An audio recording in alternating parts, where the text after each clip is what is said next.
Nous allons maintenant présenter les relations trigonométriques dans un triangle quelconque. Alors ces relations vont permettre de déterminer des dimensions d'un triangle quelconque connaissant trois de ces données.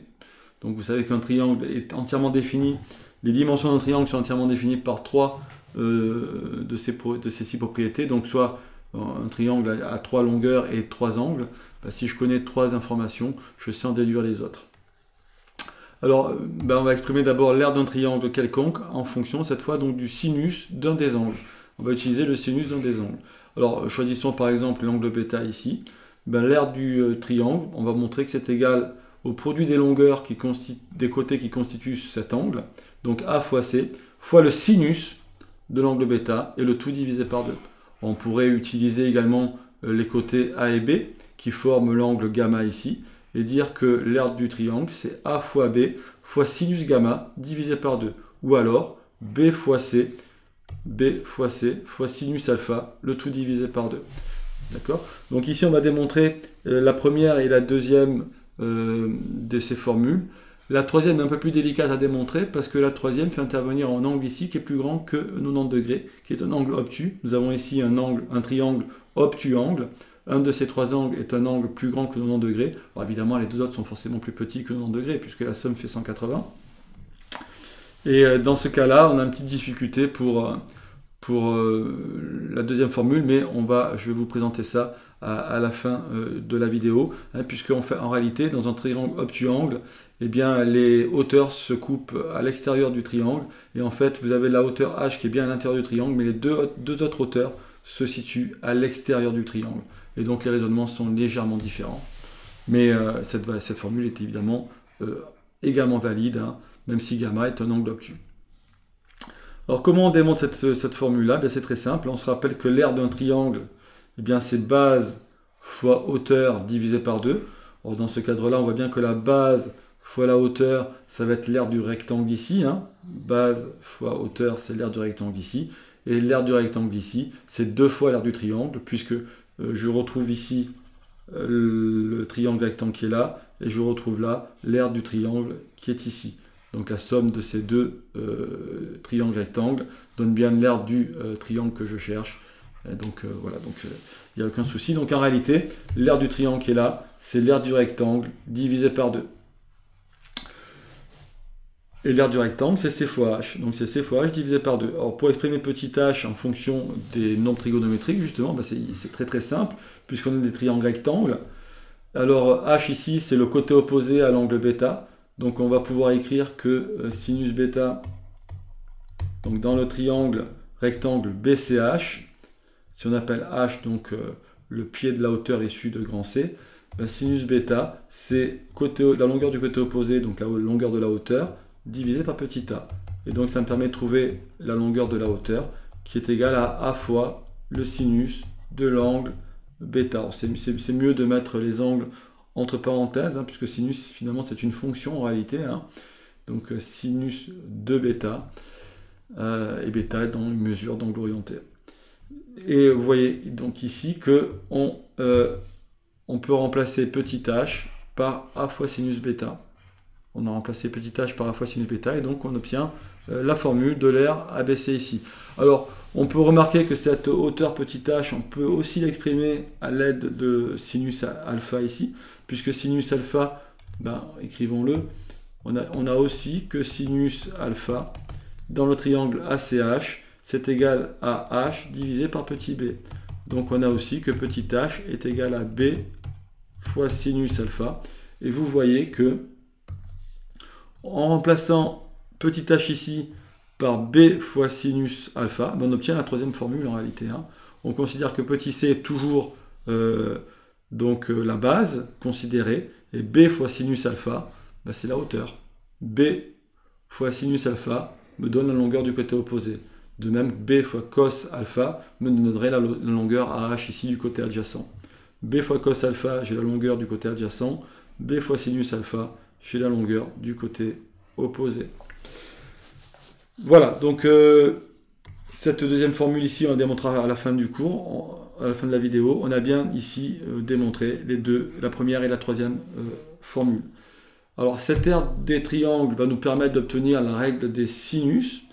puisque l'aire du triangle ABC, un triangle quelconque, peut s'exprimer de 3 façons différentes, soit en considérant l'angle bêta et les deux côtés qui le forment, l'angle alpha et les deux côtés qui le forment, et alors là j'ai fait une petite erreur, ici c'est l'angle gamma maintenant qu'il faut considérer, et l'angle gamma il est formé des côtés A et B. A et B fois sinus gamma. Voilà. A fois B fois sinus gamma. Et alors, voilà, donc là c'est corrigé. Comment on va obtenir la règle des sinus à partir de cette égalité, de ces égalités-là? On va tout simplement diviser ou multiplier par 2 pour enlever les dénominateurs et diviser par ABC. Ou multiplier par l'inverse de A fois B fois C. Et que va-t-on obtenir? Eh bien, quand on applique ici, le 2 disparaît, et si je divise par ABC, ben, il va rester B en bas. Donc je vais obtenir sinus bêta sur B. Appliqué à ce terme-là, eh bien, il va rester A en bas, et le 2 disparaît, donc ça fait sinus alpha sur A. Et appliqué à ce terme-là, il va rester le C en bas, et le sinus gamma en haut. Et voilà donc l'aire des sinus, exprimée avec les sinus en haut. Mais on pourrait très bien inverser, et mettre les longueurs des côtés en haut, et puis les sinus au dénominateur. Alors quand on cherche un angle, on a 3 informations, par exemple un angle et 2 côtés, on cherche un deuxième angle, eh bien il vaut mieux mettre le sinus de l'angle que l'on cherche au tout début et écrire que le sinus de l'angle que l'on cherche divisé par le côté qui est en face de lui est égal au sinus de alpha qu'on doit connaître divisé par petit a qu'on connaît. Et donc on n'a plus qu'à isoler le sinus de bêta en multipliant par b de chaque côté. Par contre, si on voulait trouver par exemple la longueur petit b, eh bien il faudrait mieux écrire que b sur sinus bêta est égal à A sur sinus alpha, là, si on connaît A et sinus alpha, ou alors C sur sinus gamma, si on connaît C et sinus gamma. Et alors là, pour isoler petit b, c'est très simple également, il suffit de multiplier par sinus bêta de chaque côté, et donc on obtient A fois sinus bêta sur sinus gamma. Bon, le sinus gamma, on peut le mettre là ou là, c'est pareil. Hein. Voilà. Très bien, bon ça, c'est en faisant des exercices et en pratiquant on retient ce type de manipulation. Alors maintenant, on va arriver à la règle des cosinus. Alors, la règle des cosinus qu'on appelle aussi le théorème de Pythagore généralisé, le théorème de Akashi. Bien, pour le démontrer, on va utiliser en fait ce théorème de Pythagore. Hein.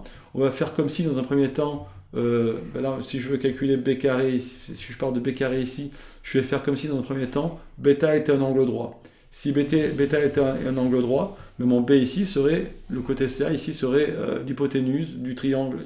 Et donc je pourrais écrire que b carré, c'est a carré plus c carré. Vous voyez, b carré égale c carré plus c carré, ce qu'on va retrouver à la fin. Hein. C'est bien le théorème de Pythagore que j'ai ici. Mais comme bêta n'est pas un angle droit, eh bien, il faut enlever le produit des deux longueurs ici, hein, des deux côtés qui ne sont pas l'hypoténuse, enfin qui étaient considérés comme des hypoténuses, mais qui n'en étaient pas hein, dans tous les cas, moins 2 fois c fois a fois le cos de bêta. Il est clair que quand... ce qu'on doit obtenir, c'est ça, hein, on est bien d'accord. Et là, c'est la démonstration ici. Donc la loi des cosinus, la règle des cosinus est ici. Hein, donc on commence par exprimer b carré comme si c'était l'hypoténuse, donc c'est c carré plus a carré. Mais comme ça n'est pas l'hypoténuse, comme bêta n'est pas un angle droit, on doit enlever 2 fois le produit des côtés fois le cosinus de bêta. On pourrait de même écrire, hein, par exemple, a carré, eh bien c'est b carré plus c carré, je fais comme si c'était l'hypoténuse, mais ça n'est pas l'hypoténuse, donc il faut faire 2 fois b fois c, fois le cosinus de l'angle qui est en face de petit a, c'est-à-dire l'angle alpha. Et je pourrais également écrire que c carré est égal à a carré plus b carré moins 2 fois le produit de ces deux côtés fois le cosinus de l'angle qui est en face de petit c, c'est-à-dire gamma. Alors, les deux premières formules qui sont là sont faciles à démontrer, on va le faire maintenant ici, parce que bêta et alpha, ce sont des angles aigus, mais encore une fois, nous avons ici un angle obtus, d'un triangle, donc obtus-angle, et pour cette formule-là, eh bien, il va falloir faire intervenir une des hauteurs qui est extérieure au triangle, et ben là, on va traiter ce dernier cas, donc à la fin de la vidéo. C'est le même problème que pour la démonstration de la deuxième formule dans l'aire des triangles. Donc ça, je le traite à la fin de la vidéo. Mais démontrons déjà cette première formule, ici. Alors je pars de b carré. Et alors b carré, pour exprimer b carré, je vais utiliser un triangle rectangle. Je vais utiliser le théorème de Pythagore dans ce triangle rectangle ici. Donc b carré c'est quoi? C'est ah carré plus h carré. Très bien. Alors maintenant, évidemment, je vais faire intervenir petit c, la longueur petit c ici, et je vais exprimer ah. Alors, ce que je veux, c'est pouvoir donc maintenant exploiter ce deuxième triangle rectangle, et donc faire intervenir plutôt la longueur BH ici, et en même temps introduire des grandeurs du triangle, puisque à la fin, ce que j'aurai, c'est uniquement les dimensions du triangle ABC. Tout le reste doit avoir disparu. Petit h doit disparaître, et AH doit disparaître. Mais bon, alors le AH je fais disparaître en faisant intervenir BH ici, avec l'idée que je vais pouvoir maintenant exploiter le triangle rectangle qui est là. Donc, à quoi est égal à AH? AH est égal à la longueur petit c de mon triangle final, moins BH. Donc je remplace AH par C moins BH. Tout ça au carré évidemment. Plus H carré. Et je vais développer le carré qui est ici. Donc c'est C carré moins 2 fois C fois la longueur BH plus BH carré. Et j'ai toujours le plus H carré à la fin ici. Je vais remarquer maintenant, donc utiliser le triangle rectangle BCH et remarquer que BH carré plus H carré c'est tout simplement A carré. Donc vous voyez, je fais disparaître tout ce que... pour ne faire intervenir que les dimensions de mon triangle ABC. Hein. Et donc là, à la place de BH carré plus H carré, je vais écrire A carré qui est beaucoup plus intéressant. Je fais faire passer le A carré avant ce terme-là. Donc c'est C carré plus A carré moins 2 fois C et BH. Je vais pouvoir l'exprimer facilement. Hein. BH, cette fois c'est plus la hauteur hein, que je vais exprimer facilement. C'est BH. Je sais l'exprimer facilement dans le triangle rectangle qui est ici. C'est côté, donc écrivons-le. Hein. Nous avons le cosinus cette fois de bêta qui est égal à BH côté adjacent sur l'hypoténuse petit a. Hein. Dans le triangle BHC, eh bien le cos bêta c'est côté adjacent petit c, enfin BH pardon, petit c c'est BA. Hein. BH divisé par l'hypoténuse petit a.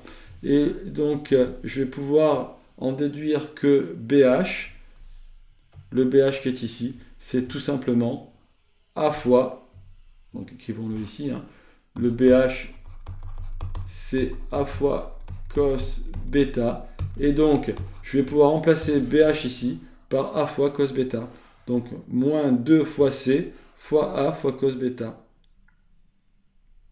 Et j'obtiens bien la formule qui est là. Alors pour cette formule-là, il n'y aurait vraiment aucune difficulté, hein. On ne partirait pas de B carré mais de A carré.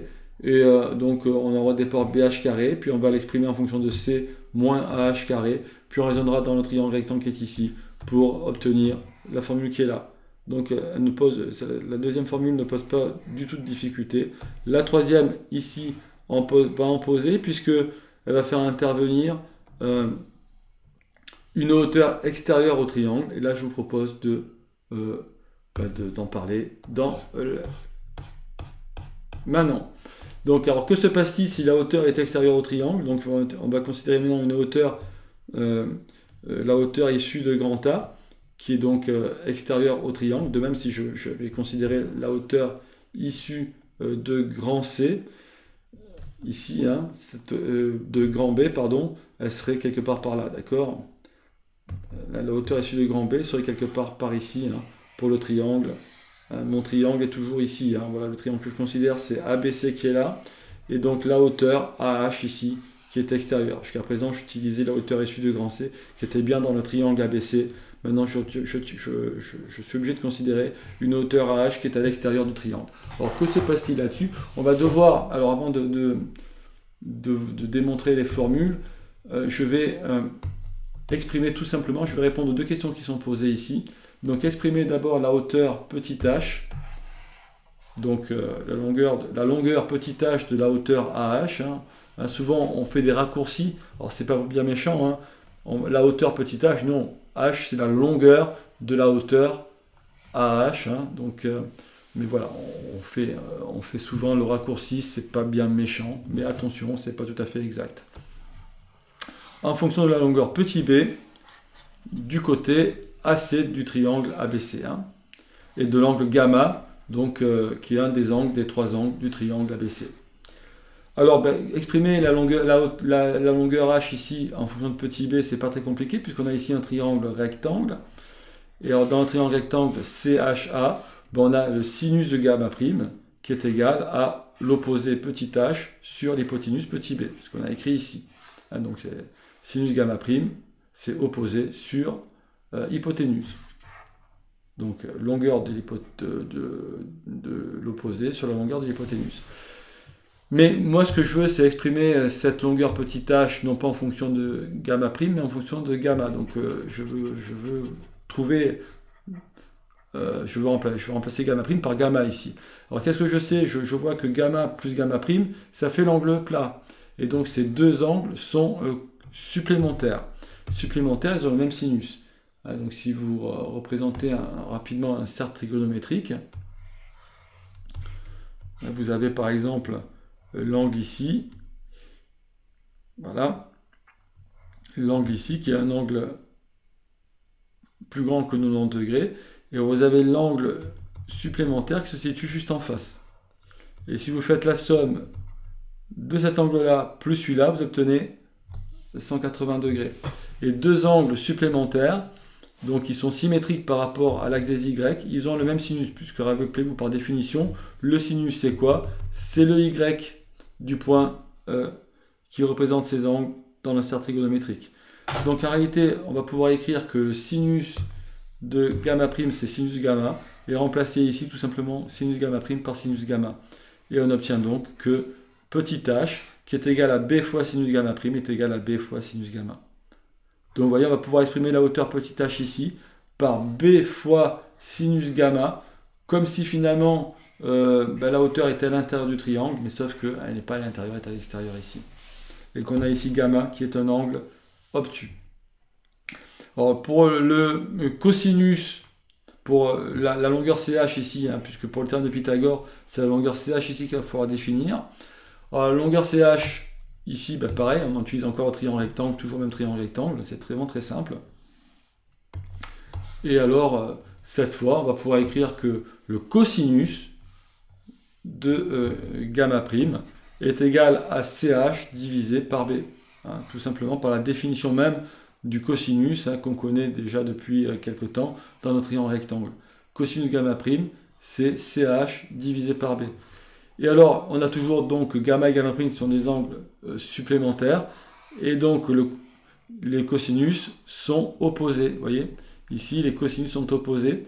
Et alors, je vais pouvoir remplacer dans cette formule-là. Donc, si je continue, CH ça va être égal à B fois cos gamma prime, et je vais pouvoir remplacer cos gamma prime par l'opposé du cosinus de gamma. Donc, j'ai un opposé qui apparaît ici, mais ça ne pose pas vraiment de problème, parce que quand vous avez un angle obtus, ici, vous voyez, dans le cercle, ici, on a 0 degré, 90 degrés, 180 degrés. Et les angles qui sont compris entre 0 et entre 90 et 180 degrés, donc les angles obtus, plus grands qu'un angle droit, leur cosinus est négatif, puisque l'abscisse du point qui représente ces angles sur le cercle trigonométrique, cette abscisse est négative.